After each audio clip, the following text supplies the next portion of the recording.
वही नमस्ते सबको। सुख और दुख दुनिया का एक मेन धारा है। सुख और दुख में हमें इतनी सुखी होने की भी जरूरत नहीं, इतनी दुख होने की भी जरूरत नहीं। ये हर इंसान में, हर मानव में, हर समाज में हमेशा रहेगा जब तक इस समाज में इंसान रहेगा। पर हम इस सुख और दुख को किस प्रकार अपने जीवन में लेते हैं और किस प्रकार अपने जीवन में इनका हजम करते हैं, वो सबसे बड़ी बात है। सुख और दुख हर इंसान के जीवन में आना ही है।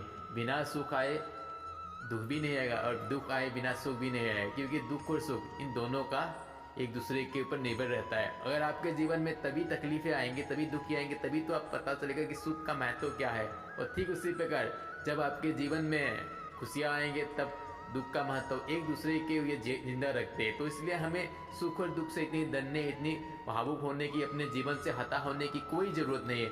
खुश रहे, हमेशा आज़ाद रहे। अपने जो भी आए आप अपने मन को इस प्रकार स्थिर बनाए कि आपके छोटे मोटे इन चीज़ों से आपके जीवन में कोई फर्क नहीं होता। सुख और दुख हम अपने जीवन में कई तो ऐसे ही होते हैं कि हम सुख और दुख जो होता है अपने जीवन में बेमतलब का बना देते हैं। छोटे छोटे चीज़ों में बड़े खुशी हो जाते, कोई ज़रूरत नहीं है, कोई ज़रूरत नहीं है। और छोटे छोटे चीज़ों में बड़े दुखी हो जाते हैं। क्या है वो ज़िंदगी? ऐसे ज़िंदगी कभी शांति नहीं आता है। ऐसे जीवन ज़िंदगी में कभी मतलब इंसान अपने आत्मा में, अपने मन में शांति को नहीं प्राप्त करता है और ना ही वो पीसफुली बैठ सकता है। उसकी माइंड मंकी माइंड की तरह होता है, इधर उधर भटकते रहता है। वो अपने आप से, अपने जीवन से खुश नहीं रहता है। तो हमें ऐसी जिंदगी से हमें दूर रहना है। हमें हमेशा अपने मन को स्थिर बना के रखना है, एक समुद्र की तरह, ना कि नदी की बहाव की तरह बस बहता रहे इधर उधर, जैसे जहाँ खड्डा खोल खाई मिल गया वहीं चले जाए, उस प्रकार नहीं। हमें अपने जीवन के समंदर की तरह, लहरें आएंगे फिर जाएंगे फिर आएंगे, उसी बहाव में ही रहता है। वो कहीं जाते नहीं है, वहीं लहराते रहते हैं। ठीक उसी प्रकार अपना जीवन को भी हम उस प्रकार संभालें, ना कि नदी की तरह बहता जाए, जिस धारा में जहाँ मिले उसी तरह चल पड़े। ऐसा नहीं, ऐसा नहीं है। अपने जीवन में आप ऐसे रहोगे तो आप अपने आप में शांति को प्राप्त नहीं कर पाओगे। अब आप अपने मन और तन में हमेशा मतलब ये स्थिर नहीं बना पाओगे। तो इसमें आपको तकलीफें होंगी हमेशा, आपके मन को और आपके शरीर को कष्ट मिलेगा, जिससे आपके शरीर में बीमारी भी हो सकता है। क्योंकि अशांत मन, अशांति ही हमारा मेन कारण है, इस शरीर को बीमार करने का मेन कारण है। मन भी बीमार होते ही, जैसे आपका मन बीमार होगा, अशांत रहेगा, तो इसमें कोई संदेह नहीं कि आपकी इसके प्रभाव आपके शरीर में भी पड़ेगा। तो इन चीज़ों से हमें बचने के लिए मन को स्थिर कीजिए। और छोटे मोटे चीज़ों से ज़्यादा खुशी होने की भी ज़रूरत नहीं है और छोटे चीज़ों के लिए ज़्यादा दुख होने की भी ज़रूरत नहीं है। ठीक है। और हम इसको बढ़ाने के लिए कैसे बढ़ाएं? आप अगर अपने शांति को प्राप्त करना चाहते हो, आप छोटे छोटे चीज़ों में इतना प्रभावित नहीं होने चाहते, तो आप अपने आप को कंसंट्रेशन करो, मेडिटेशन करो, योगा करो और एक्सरसाइज करो। इससे भी काफ़ी आपको सहायता मिलेगी। इन बेमतलब के चीज़ों को जो हम अपने मन को भ्रमित करके घूमते रहते हैं, उनसे हमें दूर जाने के लिए और सही विचार और सही फोकसिंग अपने माइंड को करने के लिए हमें काफ़ी मदद मिलती है। योगा, मेडिटेशन, इन सारे चीज़ों के अब आप और भी अच्छे बुक्स पढ़ सकते हो। अच्छे बुक्स जो होते हैं आपके माइंड को बहुत डेवलप करता है। और जो शिक्षित और जो ज्ञानी व्यक्ति होता है वो इतनी जल्दी हर चीज़ से प्रभावित नहीं होता है। वो महान व्यक्ति किस लिए महान हुआ?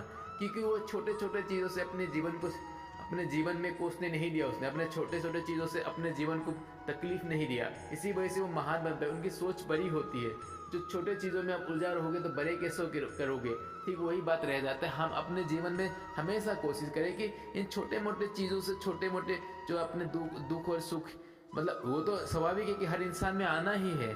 कई गरीबी है, कई अलग अलग प्रकार का दुख और सुख आते रहते हैं संसार में। लेकिन हम हर दुख को भी हम पॉजिटिव वे देखा जाए तो वो भी एक आपकी जो कठिन मोमेंट है वो आप पॉजिटिव वे देखो उन चीज़ों को। वो कठिन मोमेंट आपको एक सीख दिलाता है अपने जीवन में और आगे बढ़ने के लिए, क्योंकि आगे हो सकता है आपको और तकलीफें मिले। तो ये जो कठिन मोमेंट है जो प्रेजेंट में हो रहा है, तो आगे जाके जो फ्यूचर में होने पर उससे वो थोड़ा आपके लिए हल्का पड़ जाएगा।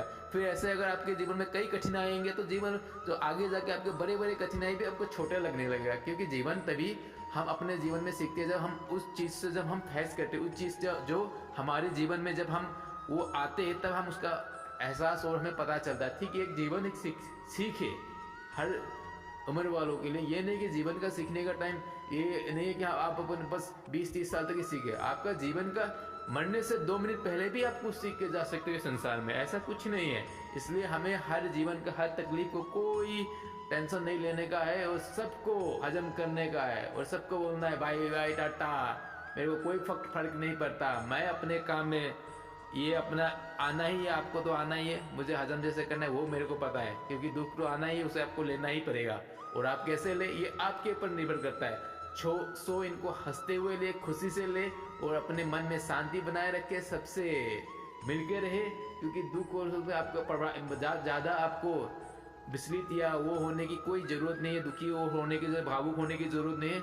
सबसे एक तरह से आप मतलब अपना बिहेवियर रखिए, सभी से एक जैसे ही आप अपने मन को, जितने भी तकलीफ आ जाए फिर भी आप शांत रहो, वही असली जीवन, तभी आपको असली सुख प्राप्त हो सकता है। अशांति आपके जीवन में हमेशा परेशानी और कष्टदायक होंगे, और आपको और तकलीफ में दोबारा और आप दुखी रहोगे। तो इसलिए सब चीज़ को शांति से लो, सबको शांति से एक्सेप्ट करो, और सबसे मिलके रहो, और सबसे प्रेम करो। अपने आप ही हर दुख और सुख का आपके जीवन में एक ही कांटे में रहेंगे, जिससे आपको जीवन को चलाने में कोई तकलीफ ना होगा। धन्यवाद।